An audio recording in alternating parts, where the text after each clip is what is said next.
Greetings, worldwide family. Good evening, good night, good morning. This is Love Bay Radio, and this is the Champions Table. I'm your host, Nigel Hunter. Thank you for joining us. We got a special guest today, and we will be having a conversation about the bounce back. All right, and what we're going to be doing, this is every Wednesday at 8 p.m. Please join us 8 p.m. Eastern, depending on where you are in the world. But this is the bounce back is an interview with a champion about the journey of resilience. That's why we call it the bounce back. And our special guest today is Ms Natasha. And just a quick bio about Ms Natasha. She is the owner of CIH Mental Wellness Solutions, and she is a mental wellness peer support creative, author, advocate, and speaker. What her mission is at the CHI Mental Wellness Solutions is to confidently promote creative wellness through speaking engagements, books, mental wellness seminars, and one-on-one peer support, and the Create, Don't Hate show. She also is an author of a book called Autistically Yours, where it's one neurodivergent Black Caribbean woman's tale of triumph over trauma, encouraging self-love, resilience, and authenticity. And she always says, creating instead of hating starts with you. So please join me in welcoming Ms Natasha. Good morning, good afternoon, good evening, good night, everyone. I hope you're doing well. Thank you for being here. What we try to do is, first of all, we try to have intentional conversations, but we also try to create a safe space for you, our interviewer, to, feel free to share, without bias, without judgment, all that good stuff. All right. So we're interested in hearing about your story of resiliency. And so we're going to get right into it. There's something that we say every time we get together on the Champions Table. We say, men talk, women talk, but the truth can't lie. All right. So we're going to have our conversation today. And so let's get right into it. Okay. So as you know, mental health diagnosis is, it's not something that you can, take a blood test and find out, it's not one of those things. Right. And, you find out that you learn differently from somebody else and the rest of the world. And, where do you go from there?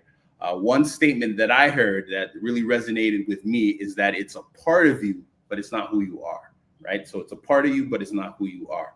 So let's start off with, our first conversation, and our first question for you is, when did you first discover that you were special or unique? And the reason why I haven't defined you, because I don't believe in labels, I think you should define yourself. So please share with us. When I wasn't advancing as much as my siblings and my cousins, when I heard the comments and ridicule from my family members, when I knew I was unique by how much students and even teachers would scorn and snicker. I learned I was special through those quiet whispers of the Holy Spirit. Okay. And I recognized there was something different with me from the amount of rejection that I had at such a young age, all the way up to today. But I didn't let that stop me. Awesome. I understood the notion of looking within and looking up for validation, for love, for guidance, for security.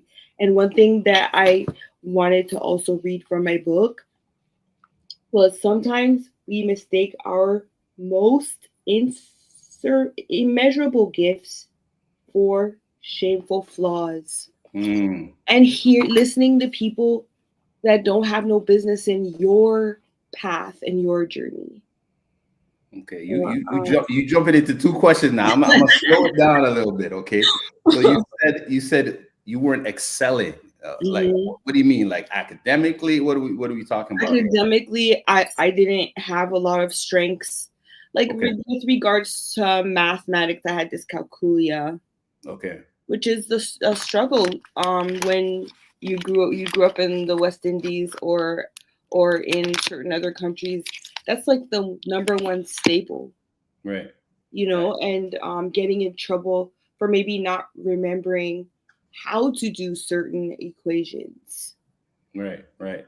So this realization came in school. So Hmm. okay. Okay. Hmm.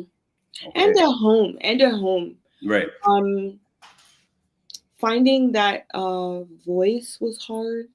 Understanding instructions were hard. Mm-hmm. I had a lot of uh, examples as to how to conduct myself, so I just started masking at a very young age. And masking is like kind of like finding something out there in the world to understand. Okay, this is the norm. Let me just be the norm. But it didn't serve me any good Mm. because we're not to be like anybody else. Right. We're to be ourselves. Right. Right.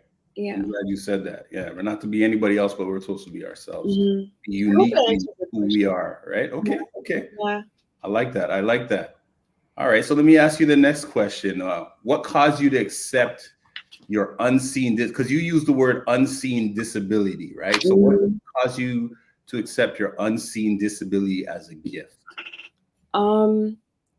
Okay. So I actually still struggle to see it as a gift Okay. because of the rejection, the microaggressions, biases, and assumptions of um, other people. And so I just had to again really look within and really do some self reflection. Um, it started in 2017 when my youngest brother passed away. Okay. It started when I stopped listening to the shamers and the blamers, Hmm. and it also started when I I started to be unapologetically myself, and my faith and belief grew. When my faith and belief grew, it's like I found the confidence, the resilience, the beauty. And then I'll give you another one from my book. When you creatively heal, you free up more brain power and give yourself a fighting chance at changing your own life. Okay. All right. You dropping some gems here. Okay. Let me slow it down for a little bit. Okay. So this tragedy, unfortunately, your brother passing, Mm-hmm. caused you to really um, self-reflect. Is that a safe word to say? Self-reflect, right? And then you started to accept yourself authentically. So what does that authentic you look like? Let me ask you Mm. that question. Like, now that you realize, what does that authentic you look like? Um, Standing up to bullies, Okay.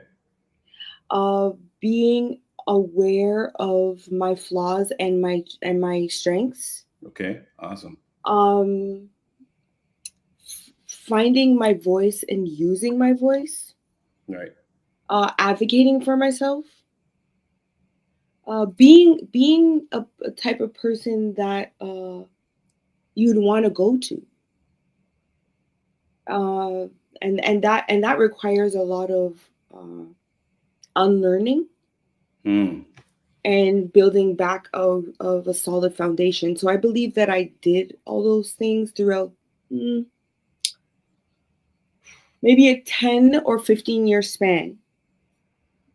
And I came out really, really, really, really, really strong, really, really confident, really powerful in terms of I felt like I could do anything, you I'm know? glad that you said the unlearning piece, because a lot of times, we got to unlearn, but we also got to replace it with something, right? We can't just unlearn things and then not replace it with something positive. So we got to unlearn those things, but we got to replace it with something that's going to be positive and that's going to fill that void. So I'm glad you said that. Can you share that quote again? The second quote that you put in there. Can you share that one more time?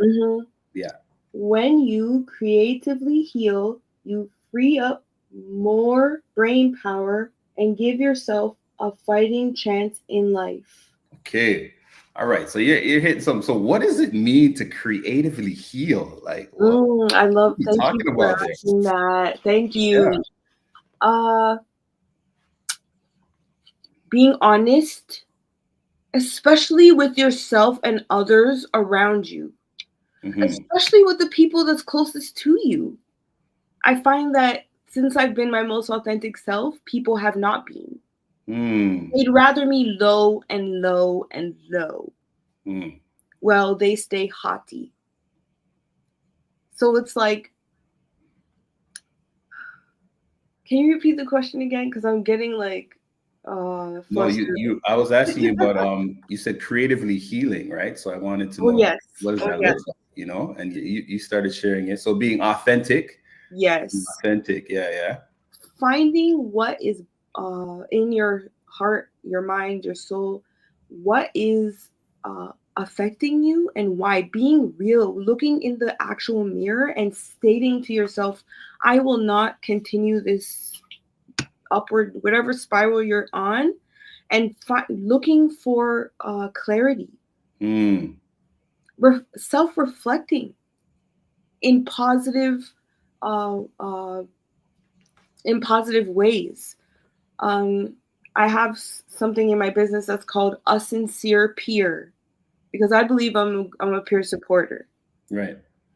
And so that requires me to be a comforting companion.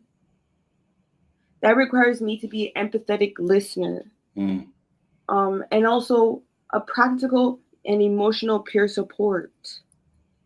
So when others don't see themselves, I can build or encourage creative, practical ways for them to find the healing, find the light at the end of the tunnel, or at least hold their hand towards someone who could actually help. Yeah. So what I hear, and I'm hearing you say that it's important to be transparent with yourself first and foremost, before you can be transparent with other people. Meaning, you got to be real with you first. When you look in the mirror, when you have those conversations with God, with yourself, with that, you need to be real in that sense and got to be transparent. That's what I hear. Okay, that's awesome. That's awesome. That's awesome. And then you having done that with yourself allows you to be that support for someone else. Absolutely. Non-judgmentally. Right? Confidentially. Right? Because in our community, we listen and we don't judge. I'm so happy you said it. Like that's the baseline there, right? And it's like, wow, judgment is real. And so I don't want to approach my life like that anymore. Don't get me wrong. Humanity is living through all of us. Right. But I am going to take it upon myself to be what's the word I'm looking for? Growth oriented. Growth mindset, growth oriented. Yeah. Definitely. The validation station. Right. First starts with you. Starts with you first, right? Those I am statements, those positive I am statements, those affirmations that you say to yourself first, right? Okay, that's awesome. That's awesome. So let me ask you this now. We've talked about, and you've been opening up this book for us. And so your book is called Artistically Yours. Okay. So what was the motivation for writing it? Let's start there. What was the motivation for writing it? Okay. Building my show us the book. Let's see the front cover. Let's see the front cover. Okay, awesome. I like the it looks good. Definitely draws your attention, right? Take off the mask and wear your real skin. Take off the mask. Okay. Right. Right. Awesome. Yeah. And I would never say that I'm a poet like you. I call some of my work pieces of writing. So I put in some of my pieces of writing in there. Right. But the whole gist of it was, one, to build autonomy and mental wellness through my words. Okay. And that was my motivation. Break that down for us. Build autonomy in through your words. Break that down for us. Okay, I have to. Who are you building autonomy with? That's my question. For now, it's within myself. Okay. And it's within, like, in terms of, also on the next flip side of it is my spiritual walk. Okay. So for those two things, it sounds like you're always coming to the internal first. Yeah. It always starts here first before you go anywhere else. It's always starting here, which is great. I put the cart before the horse in terms of my life. Mm-hmm. So I say, like, I'm Benjamin buttoning my life. I've done everything backwards, right. And not thinking about. From somebody observing, it may be backwards, but it isn't. Yeah. Well, that, you know what? That could be the wow. Yeah. That could be directly it. That could be directly it. But also, assisting others by motivating them to build wellness within their own lives. Because again, everything that I do under the umbrella of CIH Mental Wellness Solutions is going to go back to creating instead of hating. So showing others that persons with seen and unseen disabilities are capable, are competent, and deserve to have fulfilling lives too.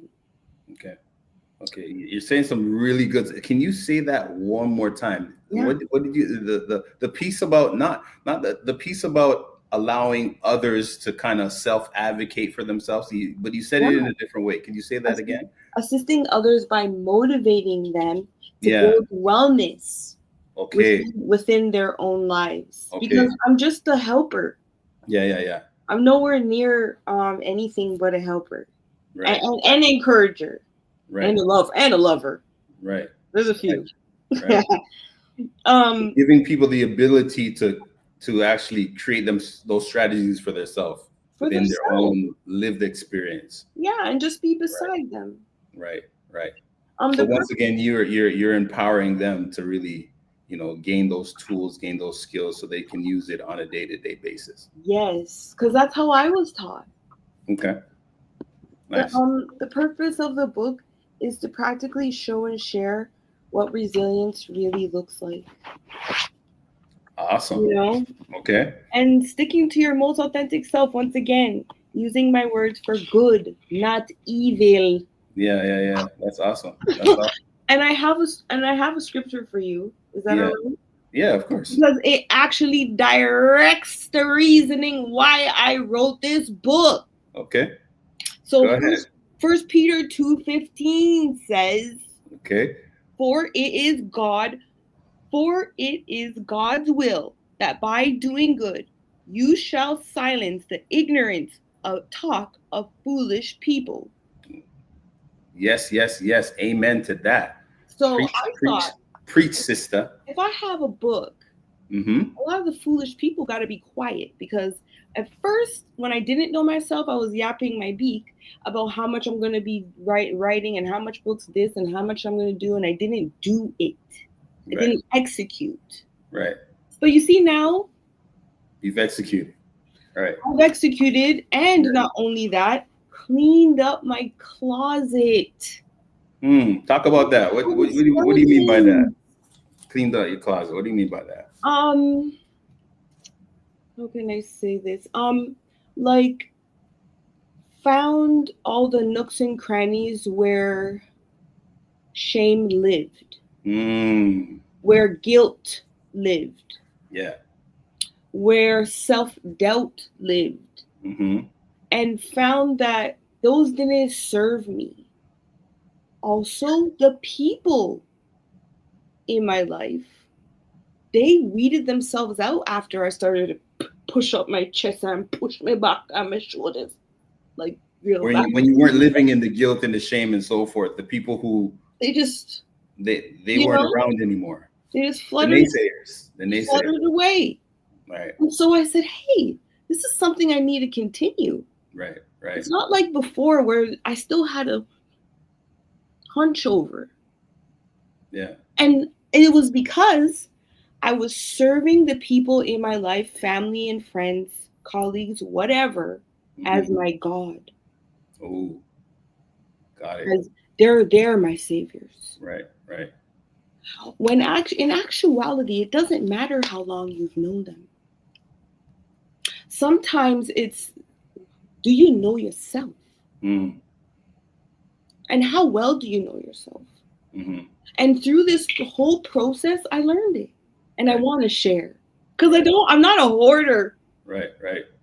So that sounds, to me that sounds like the whole people pleasing. People talk about being a people pleaser and so forth, and you get to that place where you're spending so much time trying to make everybody else happy, and in reality they'll never be happy. That's right. Right. That's what we find out, is that they'll never be happy when you do that. But I wanted to ask you, when you're cleaning out your closet of this guilt, this shame, and all these other things, what does that look like in a practical sense? Like what's like telling somebody who's going through that, who's trying to clean out their closet of shame, guilt, all these other things, what is something practical they can do in that process? That's my question. So the start, listeners asking. Thank you. That's a wonderful question. To the start of my journey, I had to go quiet. I had to do internal inventory. Okay. Which is like they say in sometimes if you're dating, you should write the positives and negatives of the person to see where you're compatible. How about doing that with yourself to start with? Right. And how you're speaking to others, and then also what you're receiving from others. That will indicate to you where your relationships lie and where you stand within those relationships. I used to dump a lot of my that's a gem. So I realized I was a dumper. So why don't you go dump it to God? God will deal with it. And leave them alone. They don't deserve to hear those types of things. So I learned to fixate my mind on things that were way more important. Right.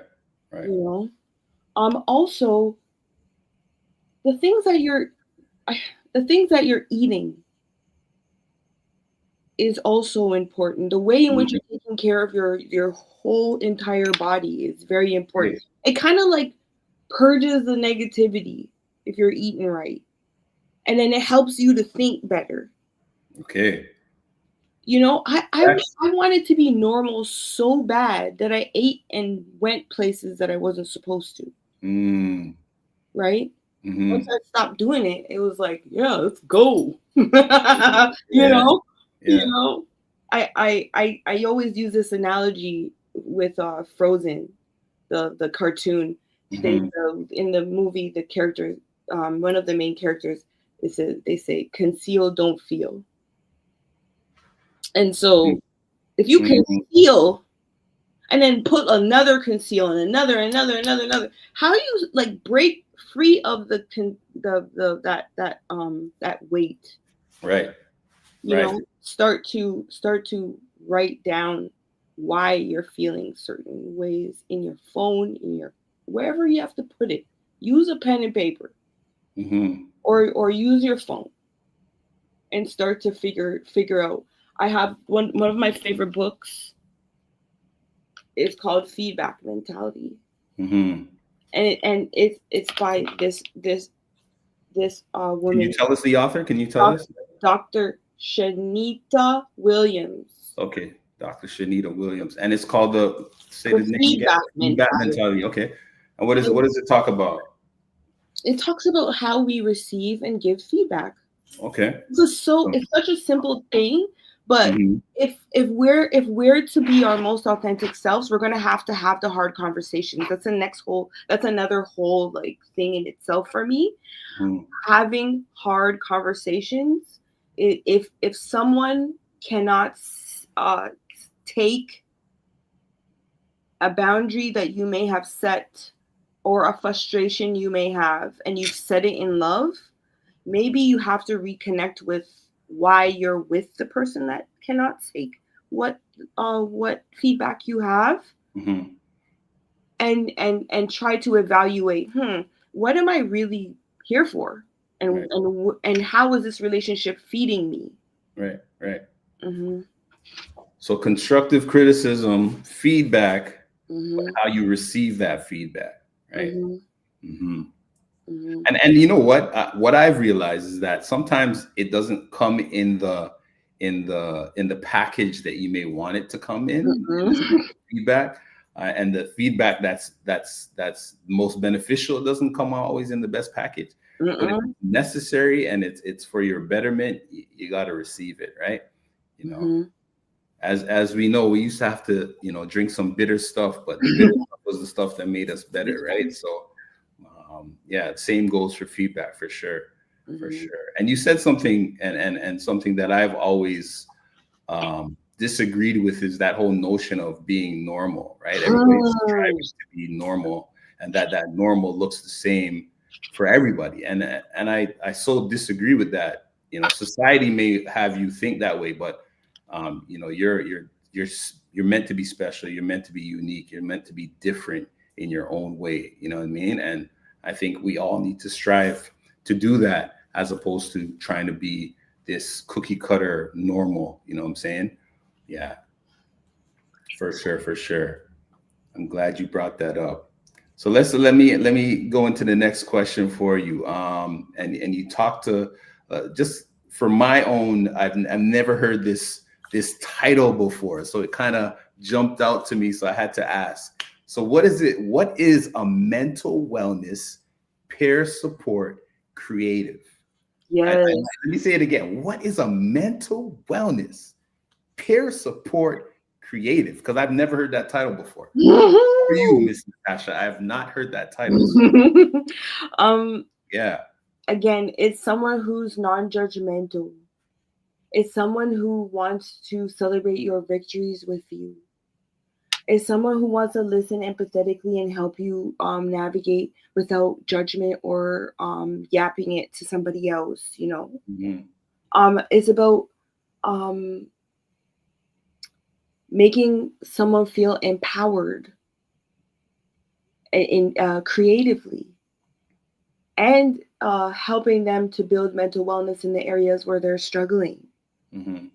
and also finding the right people in and around in this world to assist as well, because it takes a community, you Yeah. know. Yeah. um, it's about supporting an individual or a group with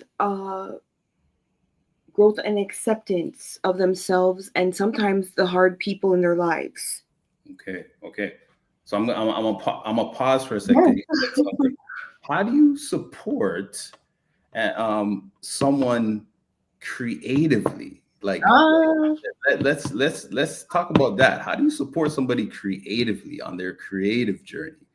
Like, what does that look like? Because that's something definitely not just for me, but I know for young people, especially in this day and age. How do you support, you know, them creatively, especially when mhm, their dreams, they have dreams and they have things that they want to do in life that don't even exist yet. mhm, And like, mhm, they're going to be doing stuff that don't even exist, have not been invented, and mhm, I think every generation has that. But like, how do we support young people in that like creative journey? That I like how you said that.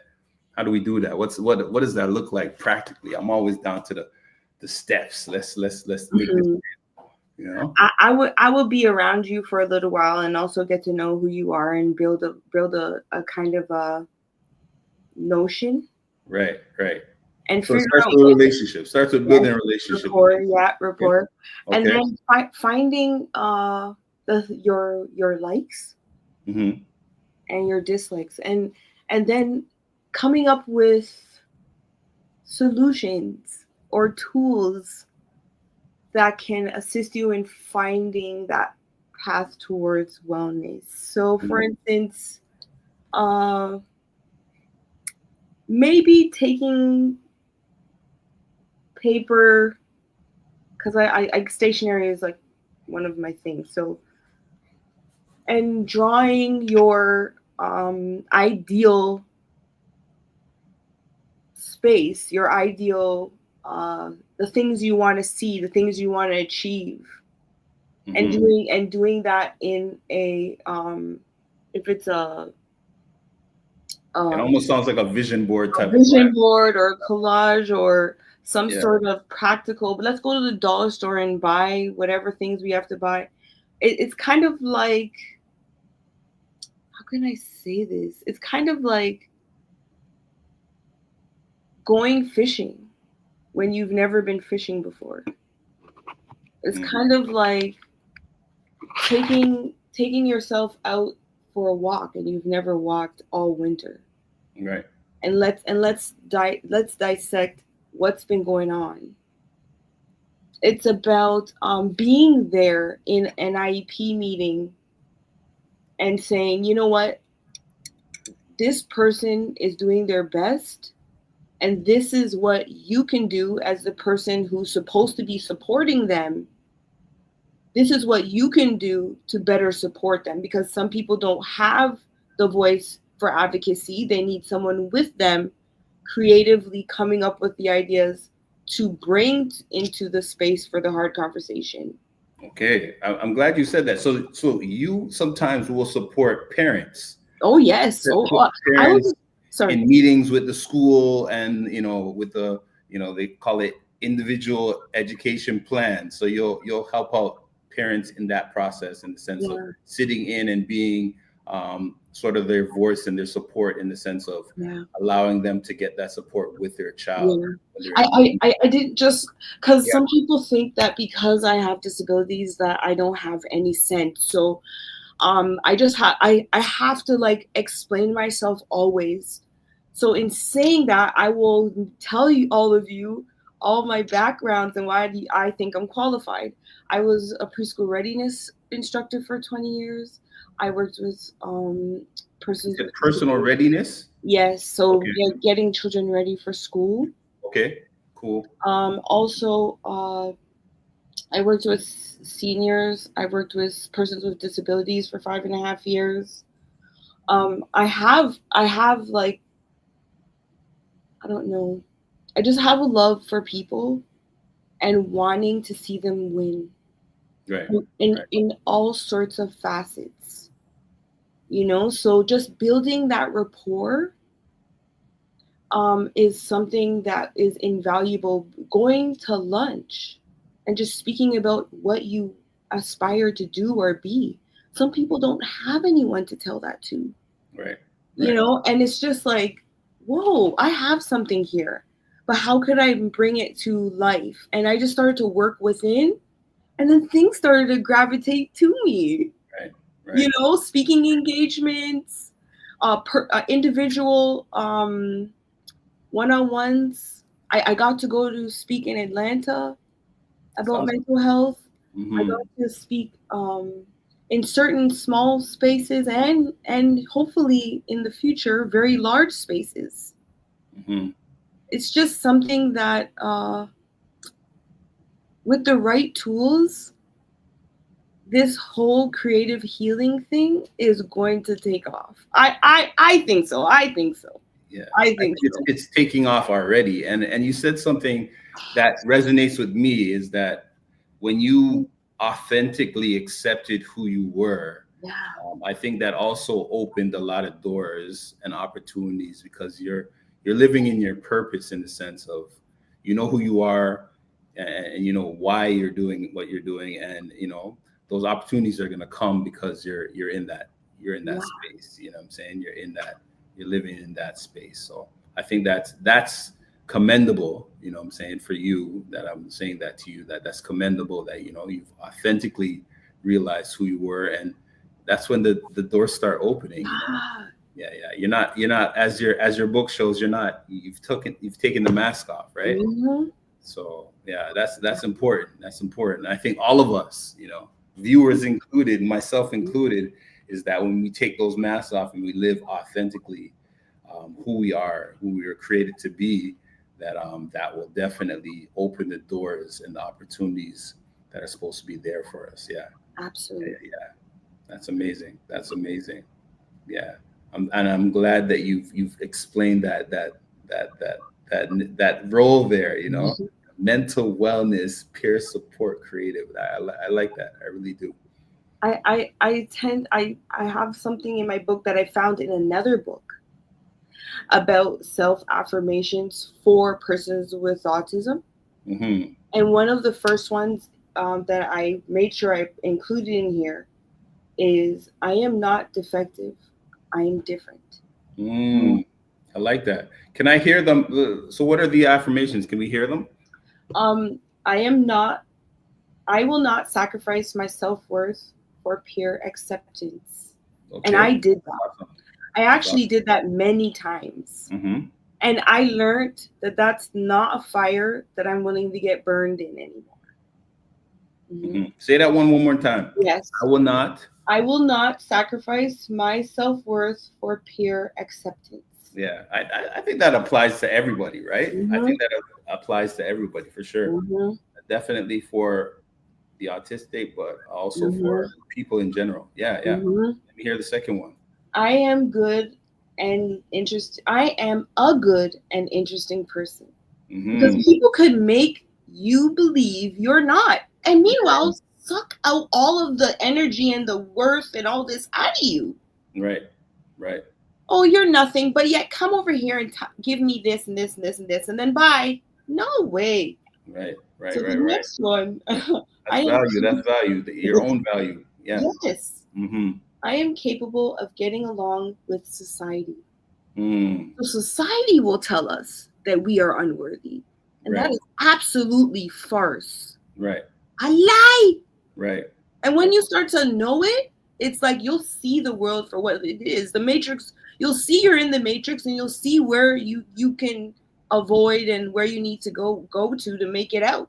right, right, Mm-hmm. right. I think it's supposed to be the other way around. Isn't society supposed to make its effort to, you know, include us, inclusivity, Mm-hmm. as opposed to us to trying to, you know, Mm-hmm. include ourselves in society? But that's a side note. Hmm. Mm-hmm. Mm-hmm. Hmm. And I will ask for help when I need it. That is powerful, right? Right? Yeah, yeah, And again, that's advocacy. yeah. And Hmm. self-advocacy is not a burden. It's not a burden. We Yeah, think it is. We think it is, but it's not a burden. yeah, It's yeah, just the people you are asking. yeah. And those people are then, they're not for you. I can never ask any of my family to buy a book.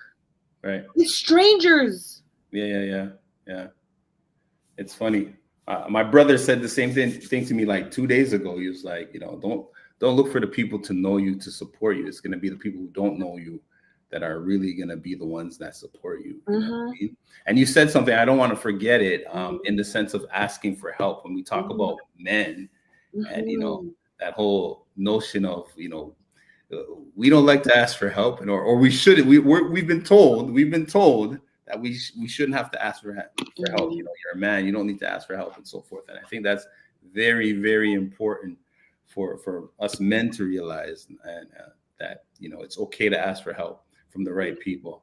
You know what I mean? And it's a sign of maturity and a sign of being a man when you know that you need help and you can go to get that support. You know, that's a real sign of maturity and being a man, as opposed to saying, I don't need the help, or I'm going to figure it out on my own, when you truly do need the help. Yeah.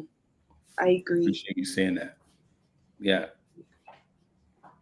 Is that all the affirmations? Is there I am a person who is worthy of others' respect and acceptance. And mercy. I thought I was. Respect and acceptance. And acceptance. Okay. I'm not too hard to accept. Right. If I find that the right people will and the wrong people will not. Right. And they'll make a whole bandwagon of she's not worthy of respect or she's not worthy of acceptance. But you know what? That means that's okay. I'm not for you. Right. And you can't have one without the other, right? You cannot have acceptance and no respect, right? You have to have acceptance and respect, right? They got to go hand in hand, right?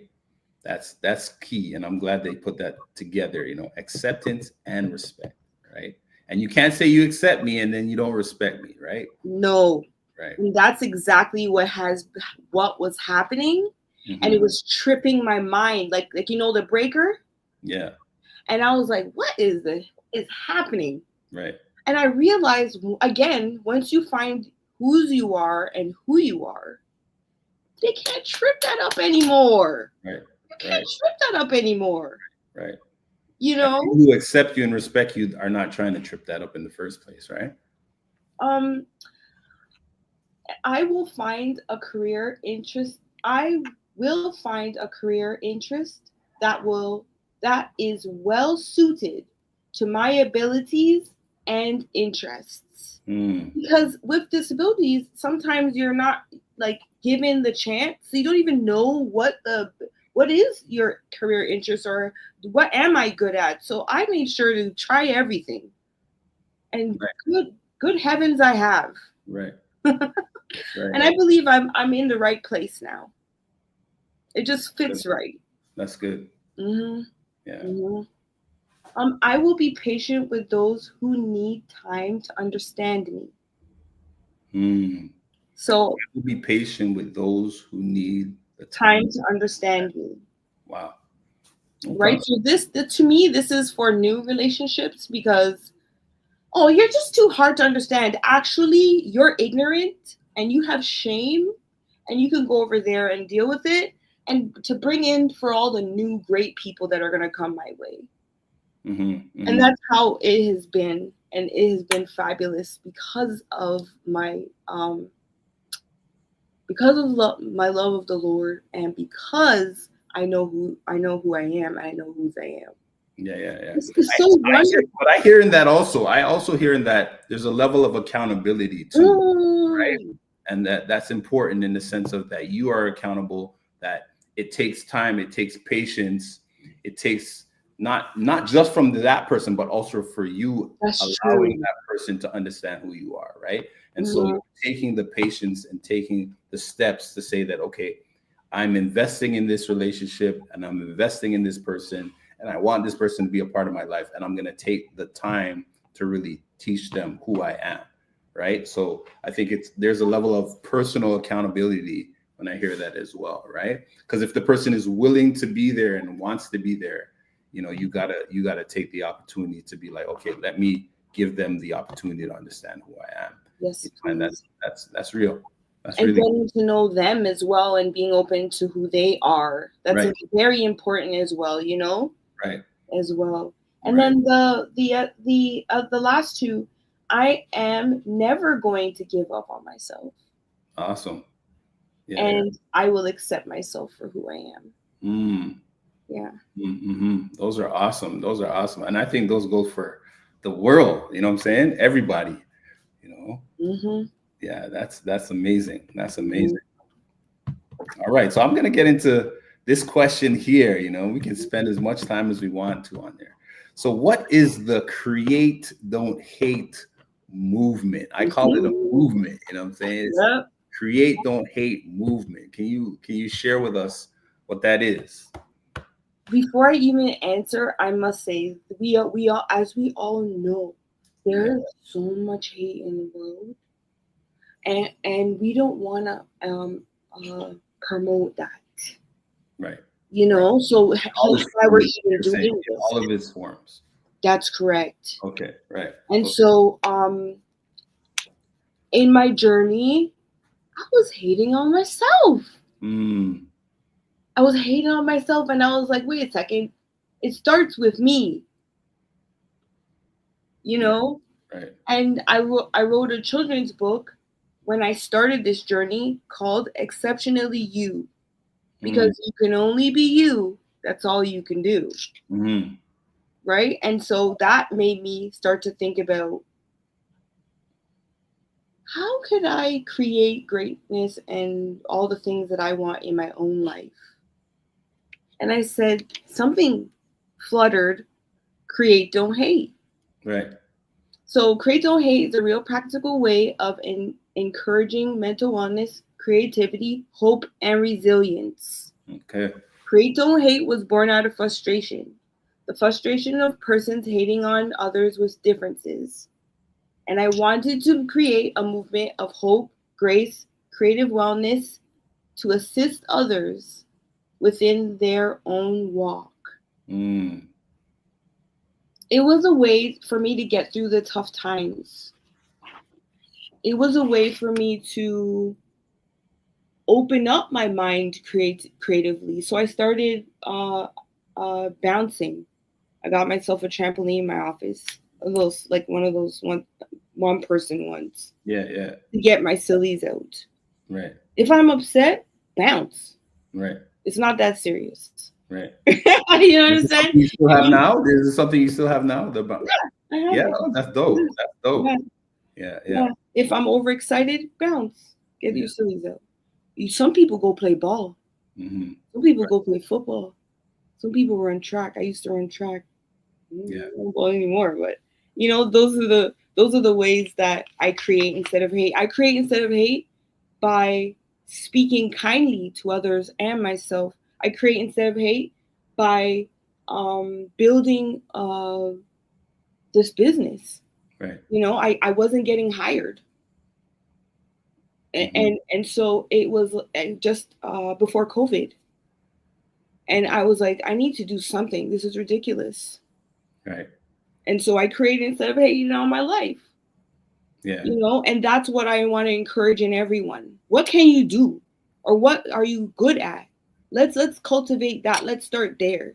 Because that's going to build your resilience, and you're taking your mind off something to do something that's even some hard thing, but it's good. You're going to come back to it. It's going to direct you in the right directions. That's dope. Mm-hmm. Because you've been creating some terms here. You've been creating some new terms here, and you said creative wellness. I heard that. And is that a part of creative wellness? Some of the things that you've shared there. That sounds good. Yeah. Like when y'all had the barbershop talks. Right. That's a create don't hate moment. I had to be there. Right. Like those I wish that I had that mindset previous, but it just wasn't my time just yet. I need to learn some things. I wouldn't have been this like precise within my own life if I did have it early, I believe, Right. But I need it. It's necessary. Look outside, you'll see how much it's necessary. I grew up with my grandmas, and now they're both gone. And I'm like, what are the nieces and nephews gonna do? Who are they gonna turn to? How are they gonna think? At least if they see that, oh, Tasha, No. That's not my story anymore. Right. Actually, Ms Natasha is doing a lot. Right. And you can too. Right. So I'm kind of like, again, I'm flipping it on my own terms. That's good.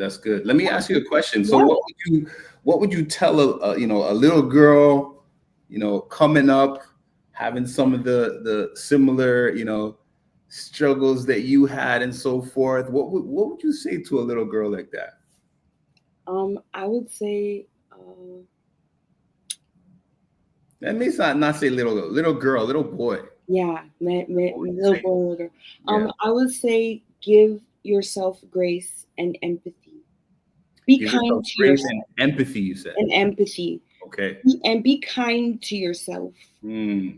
Speak kindly to yourself.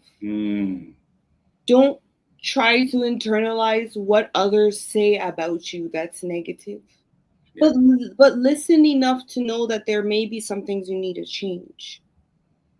Right. And also, what society says you are, you're not.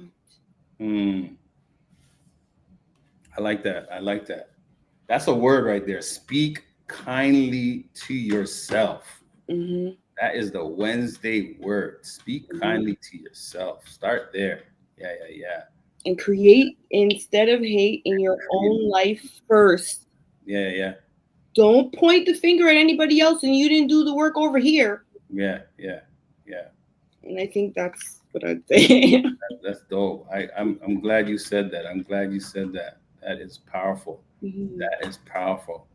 We thank you for your time, your wisdom.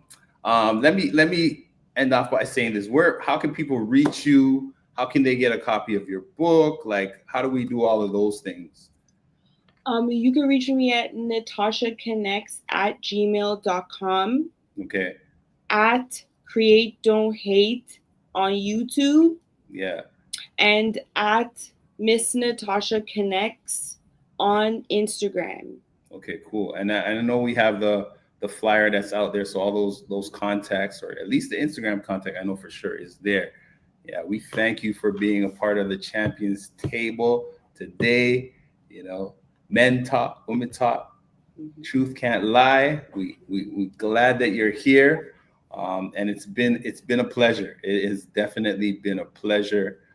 You have shared a lot of wisdom, a lot of practical wisdom that we can take into our day-to-day lives and apply immediately. Apply immediately, and it starts with us first. Within, it starts internally first before we put it out there to anybody else, right? It starts with me first, and then I can share it to the rest of the world. So thank you for that. And also join us here on Love Bay Radio tomorrow, Thursday, April 10th at 8 p.m. It's called The Safe Room with our host, Sean Williams, and he will be speaking with Christopher Lawrence about staying in the mix, promotion, and marketing. Once again, we thank you for joining us here, Ms. Natasha. Thank you, Nigel. Table. And we thank you all listeners for joining us and being here with us in this amazing conversation. Have a great one.